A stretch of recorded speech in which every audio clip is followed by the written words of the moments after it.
Hello, my name is Alex Ducalion, and this lady here with me is Patty Hernandez, an NMSU social work major and returned Peace Corps service volunteer. I'm going to ask her some questions. Thank you for being here today, Patty. How are you? I'm doing well. Thanks for having me, Alex. But you were in the Peace Corps for several years. During what years were you in the Peace Corps? Well, my service was in El Salvador for 2 years, from 2007 to 2009. Okay. So you're serving actually 2 years. What made you decide to join the Peace Corps? Is this something that you were totally up for from the beginning, or did you really have to think about it, or was it a no-brainer? Well, I first learned about the Peace Corps when I was 18 at a college presentation and during my undergrad, and so the idea always stayed with me. However, I didn't join the Peace Corps until I was 27. So almost 10 years later did I have the opportunity to go join the Peace Corps, and it was just something I always felt that I wanted to do, and the opportunity came and I took it. That's great, Patty. And you mentioned El Salvador. Yes. Is that the only area that you volunteered for? Or? Yes, I didn't extend my service, and I didn't do what's called Crisis Corps, which is short-term assignments in other countries. I just did El Salvador, and then I came to New Mexico State for graduate school with social work and public health dual degree. Oh, that's fantastic. So what type of things, when you went to El Salvador, what were you assigned to do as a project? Well, the thing is, you're assigned a program. I was assigned a program in youth development. The projects really depend on what the community needs. So my first 6 months that I was in my site, it was a rural site of just about 100 people, and so I kind of did a basic assessment, which the Peace Corps teaches you how to do, and try to find out what programs or activities the community wanted to do, and they wanted to focus on like youth groups, youth activities. I was able to teach in schools, so I taught English, life skills, computers, just a lot of different activities, but basically working with the youth was my main focus. Okay, wonderful. So you were primarily helping youth, and what? Tell me a little bit about what the culture that you experienced. What was it like?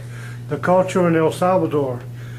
Well, the culture is very different. Again, I lived in a very small community of about 100 people. The houses are close together. I thought it was going to be more like a tight-knit social circle, but actually it's not. It's just a group of families. They kind of stick more together. But they definitely do look out for each other. So they supported me. They took care of me. I felt like I had another family. They always made sure I had enough to eat. I did live on my own, which was very rare for them, for a young woman to live by herself if she's not married. So that was just different culture shock for them as well as for me, but I got my way. Got to live on my own.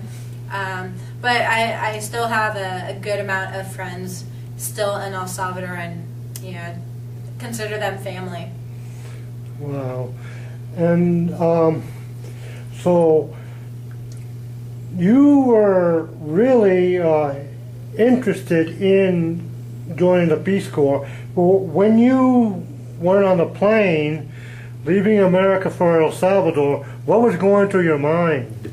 Well, for me, I was very excited. The problem happened more before I even got on the plane, which was dealing with my family, because they weren't supportive at all about me going into El Salvador, because the crime was increasing. They were worried about my safety, and so they actually tried to refrain me from going into the Peace Corps or going to serve in El Salvador. However, I won because I got to fly over, and I flew out of Washington, D.C., And it was just, when I got into El Salvador, it was a really awesome experience. I got to live with a host family and learn about their culture during a training, which I was there for 3 months before I got sent to my permanent community, where I stayed there for 2 years. Okay, and these communities, they have a name? Or what was the city or village, the name of the village you were in? Okay, so my training site was San Vicente, and the community that I lived in was called Los Alas, which is named after a family. But it was made up of, so it was my community, but it was also a bunch of other communities. So there's like a total of 7 communities consisting of probably 5,000 people, kind of scattered all over the place in different communities that I participated and was involved in. So I spent a lot of time not only in Los Alas, but in those 6 other communities, talking to the people, getting to know the community members, their needs, and just listening to their stories, because where I was, it was affected by the Civil War.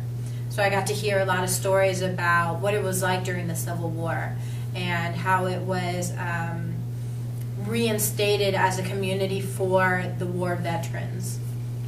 You mentioned that the people that you were helping were very supportive and took care of you. How did you benefit